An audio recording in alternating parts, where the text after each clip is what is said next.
نافس على 3 بطولات، والآن وبعدين على الثاني نافس ووافي. صار الآن موسم مأساوي شيء، يعني صراحة أنا عاجز حتى أعبر عن الكلام. أنا ما شفت المباراة والله، لكن انصدمت. والسهران على حسب ما قالوا ضيع بلنتي. الله يا أخي سهل يا راجل، انقلع يا كحيلان، الله يشيلك يا كحيلان.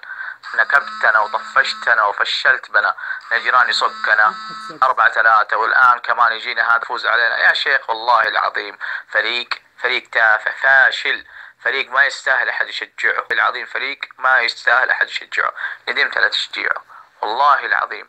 فريق يعني لا يستحق إنه أحد يتفرج عليه. أشباه لاعبين، لا حب الفانيلة النصراوية ولا أي حاجة، ولا حتى لنفسهم. يا أخي العبوا لنفسكم، أنت نجم مشهور، العب نفسك لاعب منتخب. تنكبنا والله العظيم حرام. أهم شيء إنه ينقلع كحيلان هذا. البديل والله لو أنا ولا أنت ولا أي واحد نصراوي بحب وعاشق الكيان اللي يكون هو رئيس النادي، لكن كحيلان ينقلع. يا أخي والله تعبونا، حرام حرام حرام. فشلونا قدام الزعيق، ايش حيقولوا؟ فشايل والله، فشيلة بصراحة. الله يستر على هذا، الله يعيننا بس، ويخلينا هذا يصبرنا على هذول الحيوانات اشبه اللاعب.